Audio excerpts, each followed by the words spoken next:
em branco sobre um fundo preto, ou seja, é tudo de novo, tudo de novo. Dependes agora da conexão. Nossa, eu dava aulas no parque, eu dava aulas na praça, eu saía com meus alunos.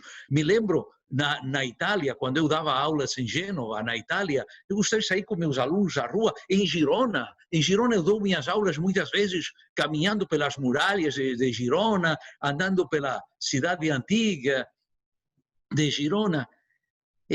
E agora estou dependendo de um microfone, de uma conexão, de que te aparece uma indicação que fala sua conexão é fraca. Nossa, e então toda a tua aula vai cair por terra porque tens uma conexão fraca. Então, é tudo uma questão de rever, reformular, reescrever tudo. Então, eu estou, a verdade é que com muita coisa, e eu vou fazer uma das coisas que eu acho mais grosseiras e mais horríveis que existe no mundo acadêmico, que é aquelas pessoas que vão a um evento importante, onde se aprende muito dos outros, mas apenas vão para falar e vão embora de novo. Eu peço desculpas de coração a todos os outros brilhantes colegas, professoras e professores do mundo inteiro que estão participando desse evento, porque eu vou estar obrigado a fazer essa grosseria de ir embora depois, mas eu vou assistir depois com muita dedicação e com tranquilidade, como corresponde a cada uma das outras palestras. E eu vou depois fazer meus comentários e agradecimentos a cada um dos palestrantes na medida em realmente assistir às palestras da maneira mais tranquila que a qualidade dos expositores merece. Eu queria deixar essas coisas primeiro bem esclarecidas, mas eu não podia não estar aqui, e não por mim tanto, porque eu acho que minha presença realmente não muda nada, mas sim, não podia deixar de estar aqui em representação do Departamento de Ciências Sociais da Faculdade de Direito da Universidade de Buenos Aires, do programa de cursos para o doutorado, em que temos uma parceria de tantos anos já e tão boa com IESLA ESJUS, em representação do Master em Cultura Jurídica, do mestrado em Cultura Jurídica da Universitat de Girona, aqui estic en nom de la Catalunya també, no parlaré català, mas aqui também estamos com uma parceria muito boa. E eu queria dizer que eu fiquei muito feliz e muito honrado quando eu vi que vocês colocaram ao lado de meu nome também a bandeira do Chile. Porque Chile é um país... quando eu vi que estava a bandeira do Chile, eu falei para minha companheira Esther, eu lhe falei, olha, colocar a bandeira do Chile. E ela me falou, e acho que tu, se tu tivesses pedido uma bandeira, terias pedido talvez a bandeira do Chile. Sim, porque eu venho trabalhando muito com Chile, eu adoro Chile, eu tenho uma relação de irmandade muito grande, eu trabalho muito com, fundamentalmente, a Universidade do Chile, a Chile, como se chama normalmente no país, e, aliás, meu filho mais velho já leva muitos anos vivendo no Chile, trabalhando no Chile, e, aliás, como nesse momento a situação no Chile não está nas melhores horas, eu tenho, aliás, outro motivo mais para me sentir também como, nessa mínima medida, representante do querido Chile também. Ou seja, que aqui estou um pouquinho em representação do Chile, da Espanha, da Catalunha, em particular, e da Argentina, em alguma medida. Que é o que eu quero hoje trazer aqui?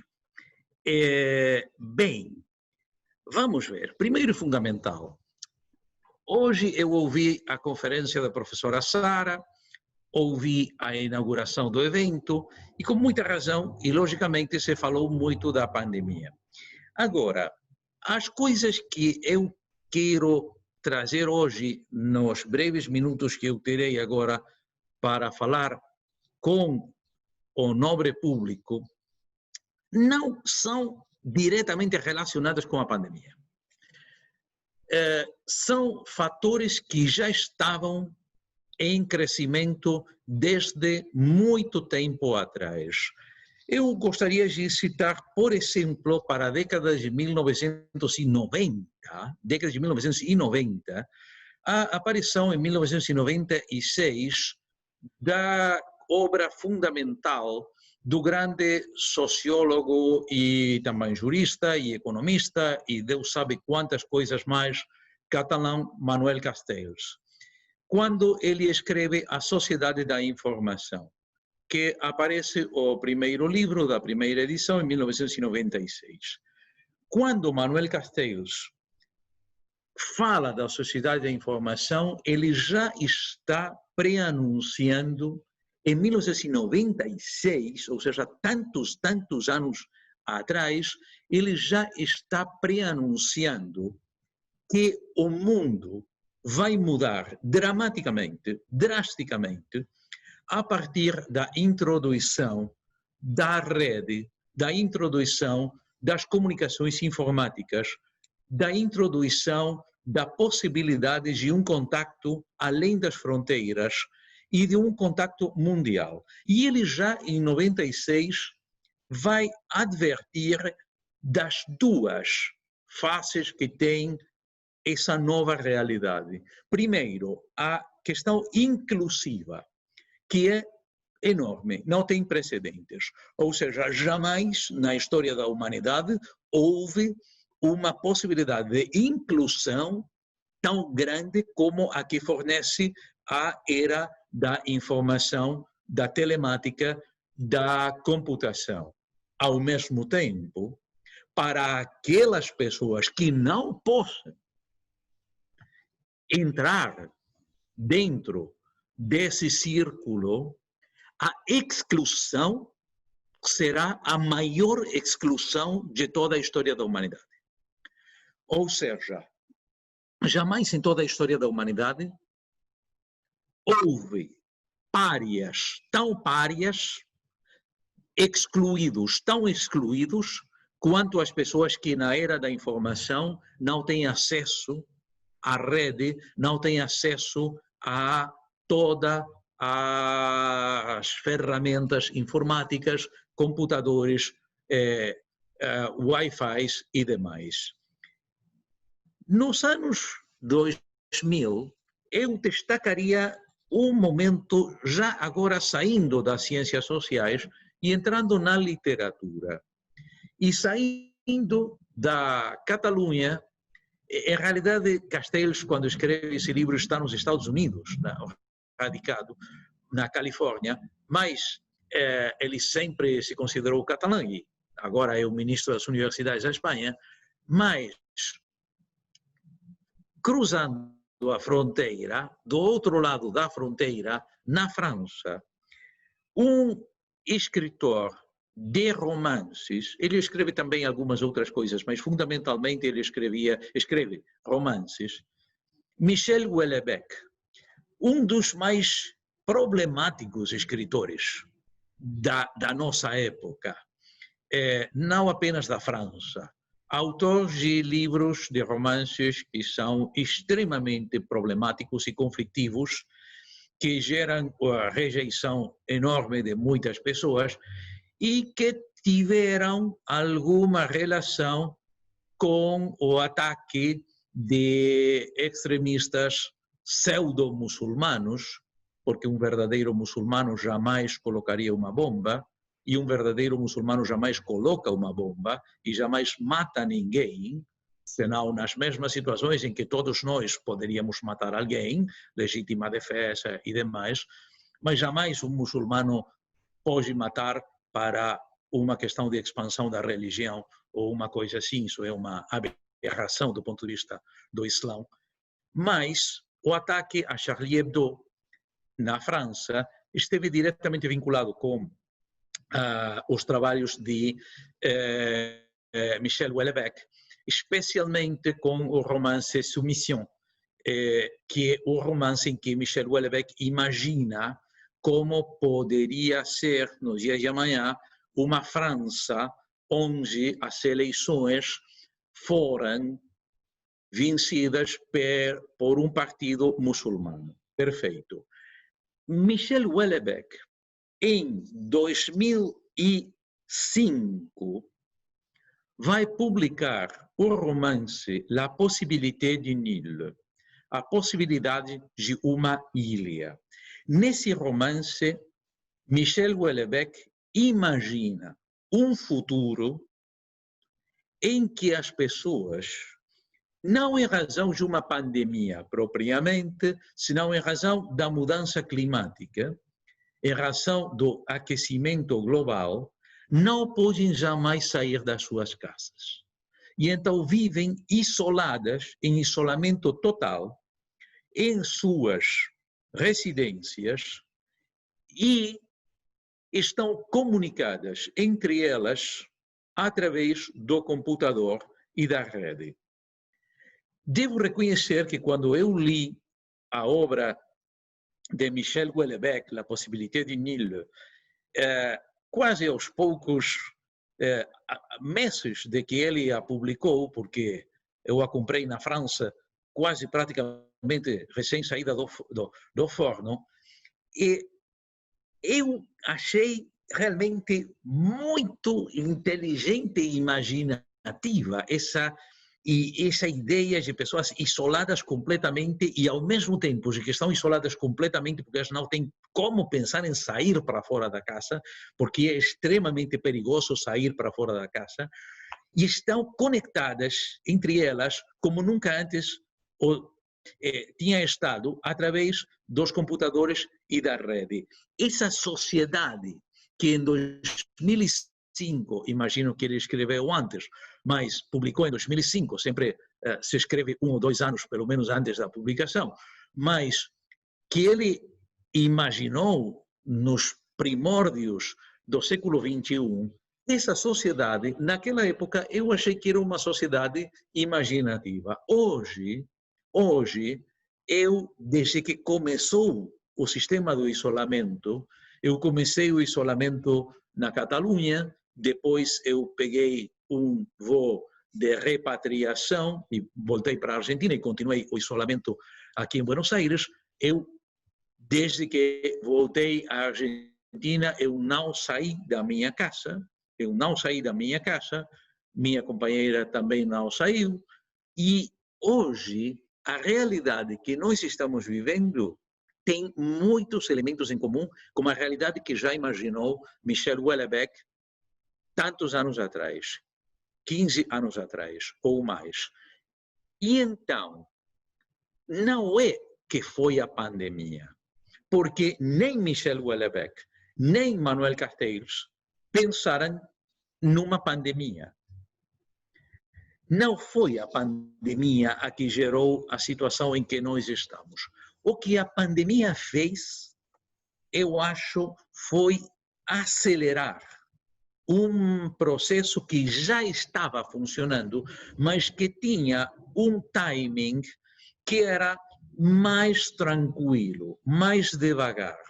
Com a explosão da pandemia, especialmente no mês de março, que é quando a pandemia chega à Europa fortemente, primeiro na região da Itália, do norte da Itália, depois se espalha pelo resto da Europa, depois passa para a América. A partir do mês de março, o timing do processo se acelerou dramaticamente. Então, o que se gera é, podemos dizer, uma epifania de um fenômeno que já existia, que já estava, e que eu acredito que ia dar os mesmos resultados sem a pandemia, mas em mais tempo, daqui a alguns anos.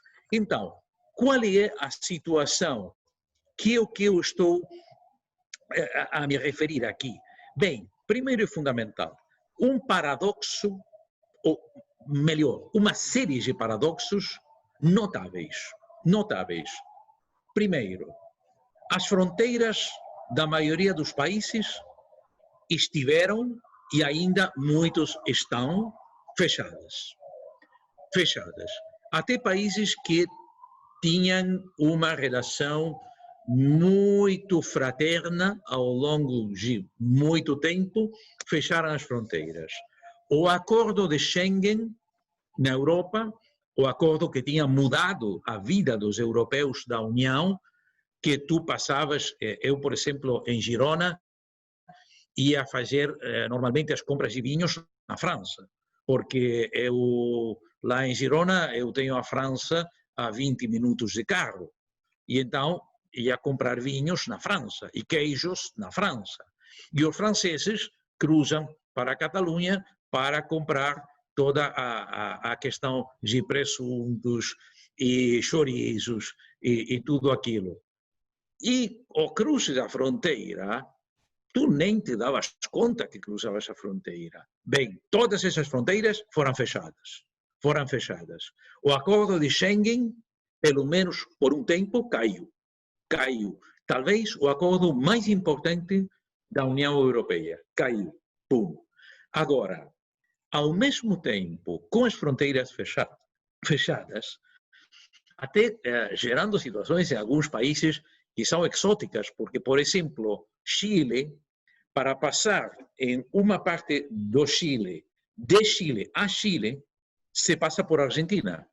Ou seja, existe uma maneira de passar diretamente através do território chileno, mas é muito mais complicada. Então, todos os chilenos preferem passar por Argentina. Agora, foi necessário fazer todo um sistema complicadíssimo para permitir aos irmãos e irmãs do Chile continuar a fazer essa passagem, porque senão o Chile ficava partido em duas partes.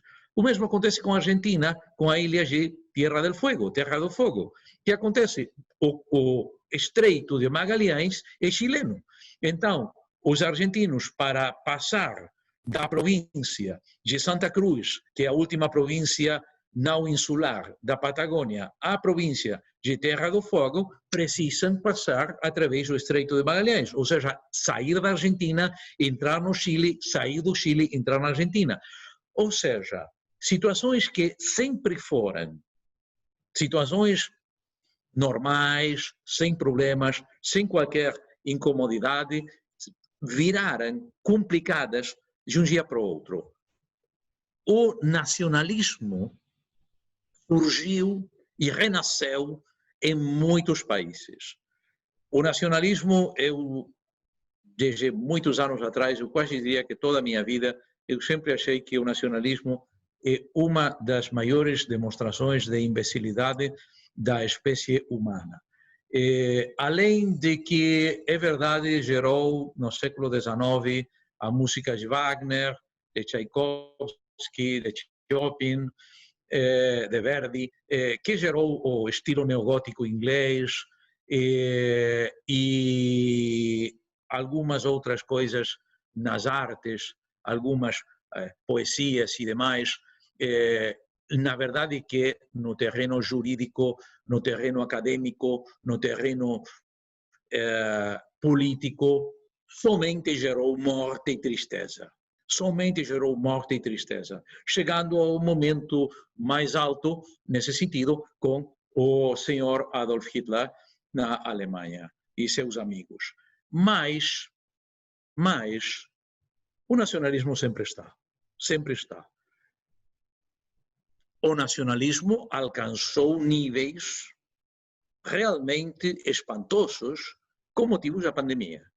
Os países se encerraram e até a notícia no jornal ontem, anteontem, Estados Unidos comprou a totalidade do medicamento que se usa, insumos que foram roubados de um país para o outro, países que, quando passou determinado carregamento de insumos, o pegaram e demais, países como na Europa, países importantes, digamos, dentro da cultura mundial e demais. Bem, na metade das fronteiras fechadas, na metade do renascimento do nacionalismo, aparece uma dimensão de internacionalidade que ninguém podia ter imaginado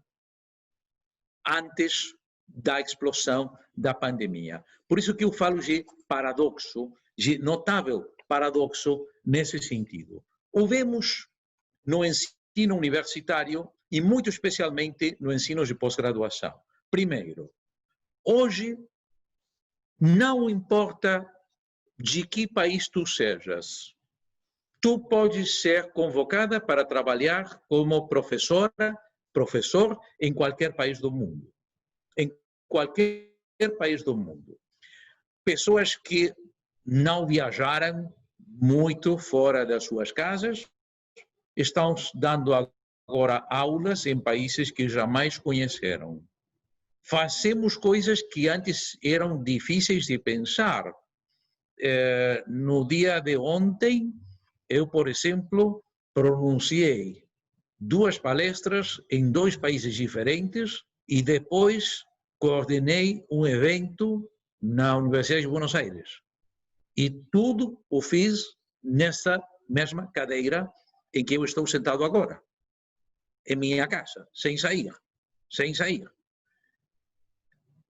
Os alunos, hoje tu lanças uma proposta e se a proposta tem a devida difusão, tu vais ter uma sala de aulas com alunos do Japão, da China, da Índia, de Portugal, da França, da Noruega, do Brasil, dos Estados Unidos, do Canadá, da Argentina, do Chile e demais, da África e demais. Hoje não se precisa pegar um avião para assistir umas aulas de pós-graduação. Hoje tu assistes às aulas desde tua casa. De fato, ultimamente se há um negócio que perdeu sentido, é o negócio da fabricação de calças e de sapatos, porque ninguém jamais vê as calças que tu levas, nem os sapatos que tu levas. Hoje é muito comum os homens usarem, às vezes, para cerimônias, um paletó, uma camisa, uma gravata e debaixo as calças de jogging e tênis. Porque, igualmente, por não dizer que estejam em cuecas, que não sei, mas a verdade é que como apenas a câmera vai te pegar desde aqui para cima, o que tens debaixo não tem qualquer importância. Hoje, todo mundo pode assistir às aulas, o que gera uma situação notável. Por exemplo, sempre houve a preocupação com os alunos cadeirantes, por exemplo.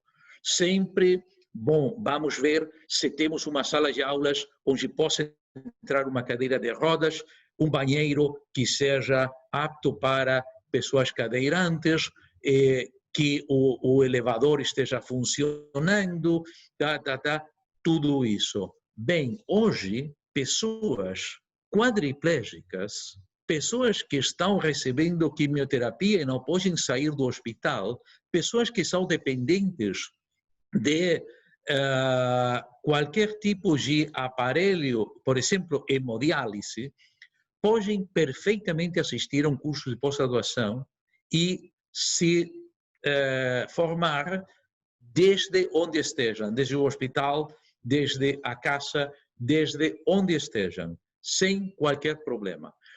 Aliás, essa nova situação de professores e alunos, professoras e alunas do mundo inteiro, gera uma série de consequências necessárias. Primeiro, a maioria dos programas de direito vão para o lixo, porque se tu tens alunos, estou falando em pós-graduação fundamentalmente, que algumas coisas possam ser também utilizadas para graduação e outro assunto. Estou falando fundamentalmente em pós-graduação, mestrado, doutorado, fundamentalmente. Teus alunos são de muitos países da Terra. Então, ensinar o Código Penal brasileiro ou o Código Civil brasileiro Não adianta. Não adianta. Porque eles têm outras realidades e porque precisam outros conteúdos. Portanto, todos os programas devem ser revisados e sair do legalismo, sair daquele girar ao redor da lei como sol e passar ao fundo das coisas. O que quer dizer que sistemas pedagógicos jurídicos como os característicos em muitas universidades brasileiras, que são ultra baseados no positivismo normativista ou em Kelsen, em uma visão de nós aqui, como dizia aquele professor de direito francês, não, le droit civil je connais pas, moi j'ensine le code civil, não sabemos o que seja o direito civil, ensinamos o código civil. Então, sair daquilo para começar a dar uma importância central ao fundo das coisas, o que, no seu momento, na sua vez, tem que levar a uma modificação filosófica da concepção do que é ensinar direito, o que é o direito, o que é uma faculdade de direito. Ou seja, acabou, morreu a faculdade de leis. Morreu, acabou, quem continue tendo uma faculdade de ensino de códigos e de leis e de sentenças, decisões locais, dos tribunais locais, acabou. Poderá seguir no pequeno, na pequena aldeia, no pequeno povo, dentro das fronteiras em que existam pouco nível de saída ao mundo. Mas hoje, para as universidades, para as faculdades de direito, que tenham a ideia de estar no mundo, de entrar na nova situação, tudo aquilo acabou. Portanto, a noção do que é direito tem que mudar. E as professoras e professores que não sejam pesquisadores e pesquisadoras, que sejam simplesmente advogados e advogadas que trabalham, que militam nos tribunais, não podem mais ser o coração das universidades e das faculdades, pelo menos na pós-graduação. Essa é a primeira consequência. E a segunda consequência que eu queria trazer aqui é a de que o nacionalismo em matéria de títulos está condenado à morte, mais cedo ou mais tarde. Gostem ou não gostem alguns colegas e algumas colegas que têm, especialmente em alguns países, eu falei do Brasil, não sei, mas em alguns países onde há uma questão de hipernacionalismo em relação de títulos, onde há eu não sei se um medo, um terror de que venham pessoas com títulos estrangeiros, o que vamos fazer? Eles vão colonizar o Brasil, eles vão invadir o Brasil com títulos de outros países e demais, às vezes sem olhar sequer a qualidade das universidades dos outros países em que esses títulos foram obtidos. Não? A realidade triste é que muitas vezes títulos obtidos em universidades de primeiro nível fora do Brasil, no caso particular do Brasil, passam por uma reavaliação em universidades internas que têm escasso reconhecimento a nível mundial, o que é realmente ridículo. Então, o que eu quero dizer é que, e com isso eu vou já terminar, o que eu quero dizer é que, se realmente queremos entrar na nova etapa, se realmente queremos entrar no mundo internacional dos estudos de direito, especialmente em pós-graduação, vamos ter que arquivar o nacionalismo acadêmico. Vamos ter que aceitar professoras e professores de outros países, vamos ter que formar times que sejam internacionais. Acabou um time integramente brasileiro, integramente argentino, integramente chileno. É ridículo! É ridículo! É ridículo, porque agora eu não tenho mais que trazer do Brasil uma professora para dar aulas na Argentina. Ela pode ficar na sua casa, no Brasil. Eu não preciso trazer uma professora da China para dar aulas. Se ela sabe falar a língua em que vão ser dadas as aulas, por exemplo, muitos chineses falam português e falam espanhol, é verdade, é mesmo assim. E então, podemos agora integrar. Então, o que acontece? Acontece que hoje temos a possibilidade de formar equipes de ultra excelência mundial, onde tu hoje podes fazer uma seleção ao estilo do Barça. Ou seja, e desculpem a menção futebolística catalana, mas ao estilo do Barça. Ou seja, podemos fazer um time pegando os melhores de cada país e fazer um time, e não 1, 2, 3, 4, porque há gente no mundo, graças a Deus. E então vem a outra coisa. As universidades hoje têm que se preparar para uma concorrência feroz. Feroz. Porque agora já não vais concorrer mais com as universidades da tua cidade, nem com as universidades do teu estado, nem sequer com as universidades do teu país. Tu agora concorres com todas as universidades do mundo. Agora, temos duas alternativas. Ou temos medo da concorrência e fechamos as fronteiras e colocamos todo tipo de limites para o reconhecimento dos títulos estrangeiros, ou reconhecemos que a concorrência é normalmente uma coisa maravilhosa. Maravilhosa. Cada vez que alguém me fala do neoliberalismo, eu fico com muita raiva, porque eu creio que não existe o neoliberalismo, eu creio que existe o liberalismo.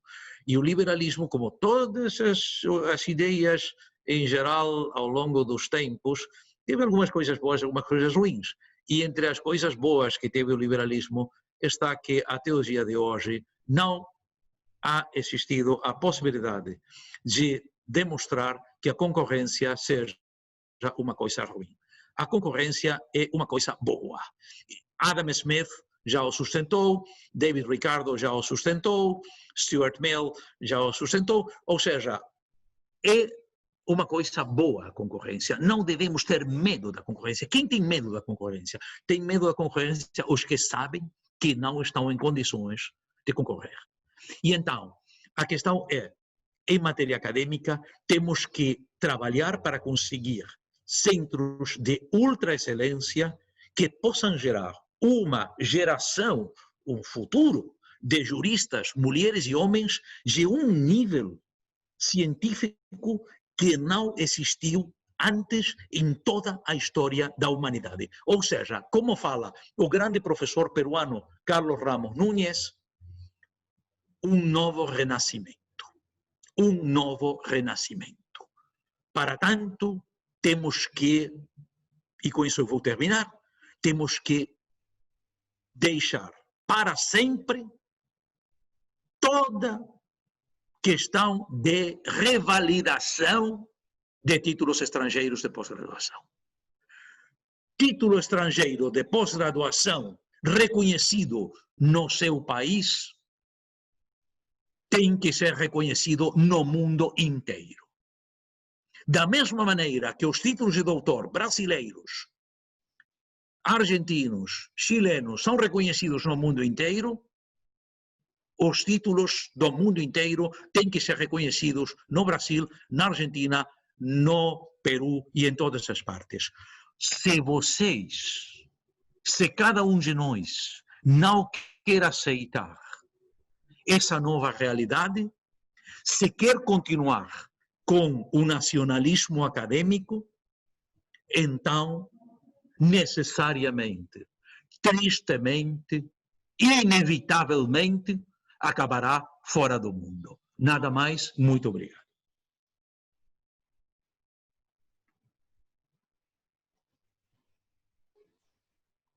Excelente exposição, professor Ricardo.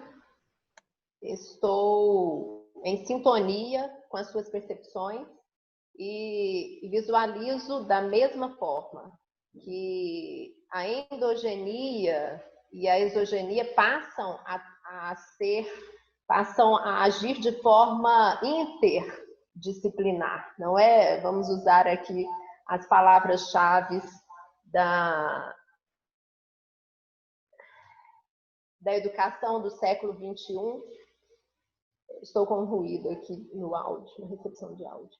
E, de fato, passam a ser atores nesse novo cenário de forma colaborativa, não é?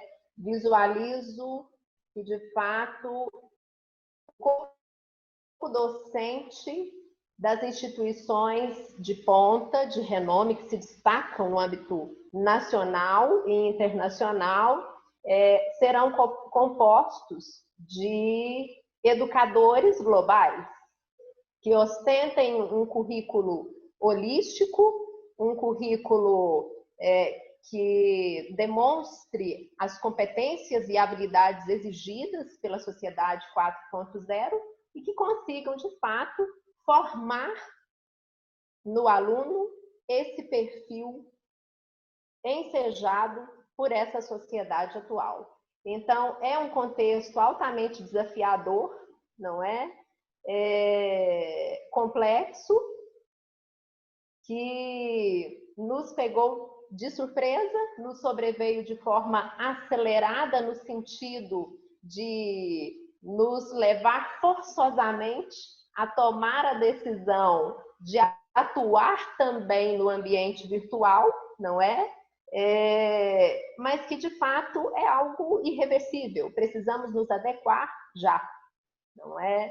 E essa visão macro exposta em sua conferência irá nos nortear e nos guiar de forma vanguardista a nos posicionar nesse novo cenário como instituições que conseguirão, de fato, entregar essa educação buscada pela sociedade. Lamentavelmente, muitos players ficarão de fora desse cenário. Aqueles que não se adequarem, lamentavelmente, ficarão de fora. E, de fato, são novos os critérios que se estabelecem nesse ambiente de concorrência, usando o termo que você mencionou, no âmbito da educação superior. Não é? Não são muitos que estão preparados para essa nova realidade, admito. E estou extremamente, me sinto lisonjeada até por ter ao meu lado a sua pessoa e conseguirmos debater com pessoas tão visionárias quanto, e com esse cabedal curricular que nos permite trocar experiências tão enriquecedoras numa mesa de um congresso online que precede esse discurso nessa nova realidade que o mundo enfrenta, né, Ricardo? Muito obrigado, então, querida amiga. Estamos com nossas percepções muito alinhadas. Muito obrigado.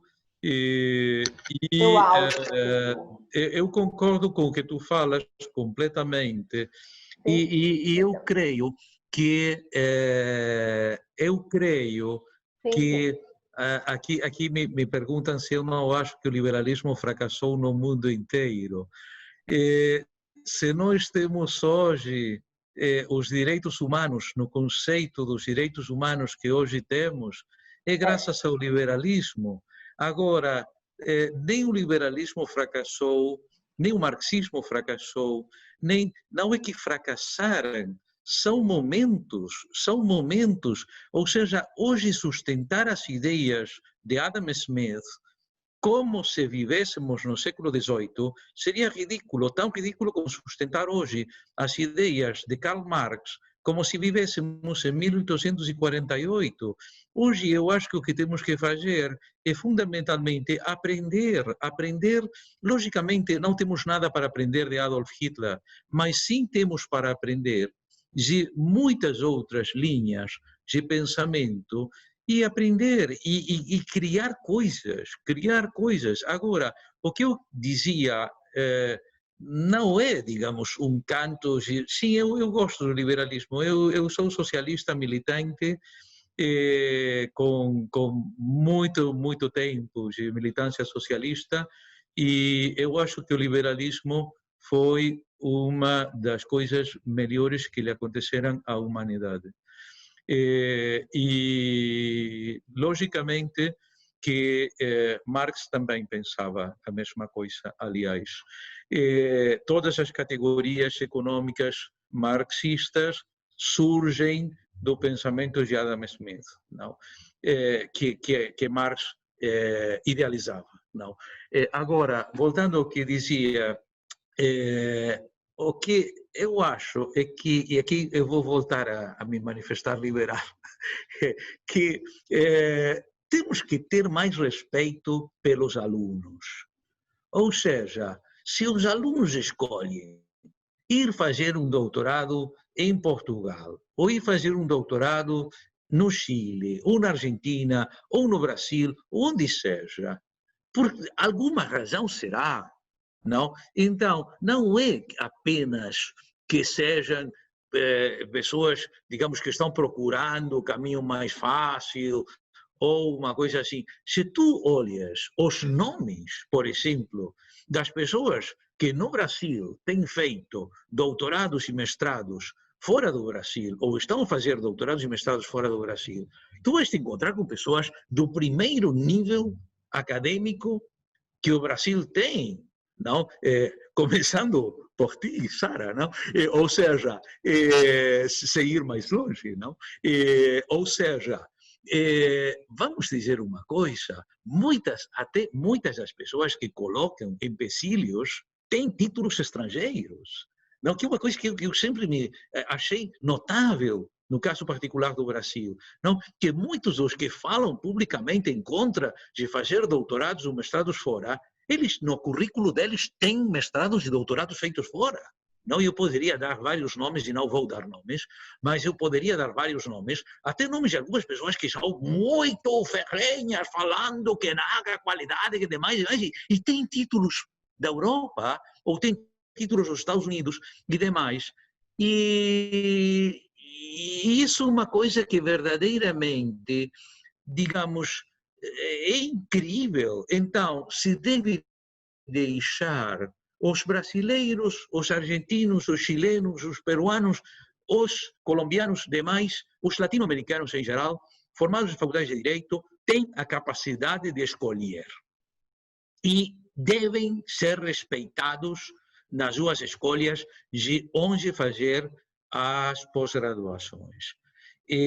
Realmente, e também não é verdade, e agora vai se notar muito mais com a situação que vamos ter a partir desses momentos, não é verdade que o brasileiro procure fazer pós-graduação fora do Brasil porque no Brasil não pode. Isso é uma mitologia. Há uma enorme quantidade de brasileiras e brasileiros que, como sempre aconteceu desde a Idade Média, e como bem falava há pouco tempo atrás o professor Wilson Alves de Souza, grande professor baiano, como ele bem falava, a origem do turismo e a origem das viagens na Idade Média, já no século XII, é o doutorado, é fazer o doutorado em outra universidade.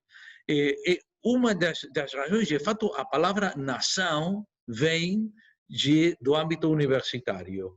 Os de nação portuguesa eram os estudantes da Universidade de Paris, que vinham de Portugal, os de nação aragonesa eram os de Aragão e demais. Ou seja, sempre, a pós-graduação foi uma oportunidade de entrar em conhecimento e contato com outras culturas. Tristemente, o fato de o Brasil, por exemplo, ter se fechado nesse sentido, gerou como contrapartida o fato de que o Brasil seja um dos países com menos com menos doutorandos estrangeiros. Ou seja, ao Brasil estar fechado, também se fechou o Brasil como centro de opção para que pessoas não brasileiras façam doutorado no Brasil.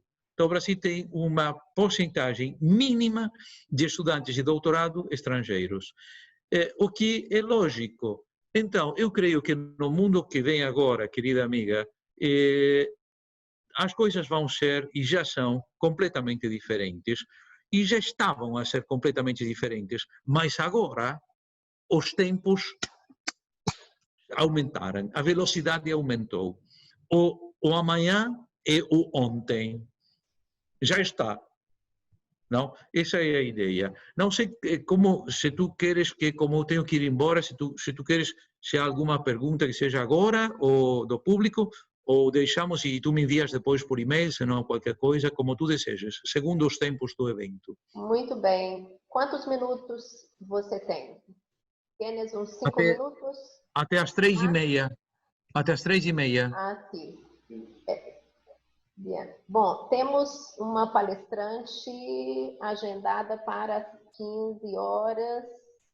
Poderíamos, então, te enviar as perguntas ou já deixo o convite para que você participe também do debate que ocorrerá às 17 horas. Será um debate do painel vespertino, relacionado às 3 palestras da tarde. Eu não garanto nada, mas eu vou tentar voltar para o debate e, se não, eu com muito prazer vou receber e responder às perguntas e inquietudes, insultos e demais que deseje fazer o querido público. Mais uma vez, eu peço desculpas aos outros brilhantes palestrantes, já que eu não sou um deles, que vão continuar agora. E procurarei voltar. Não posso garantir nada, mas procurarei voltar. Muito, muito obrigado. Então, querida amiga, mais uma vez. Nossos agradecimentos, professor Ricardo. E o aguardamos às 17 horas. Muito obrigada.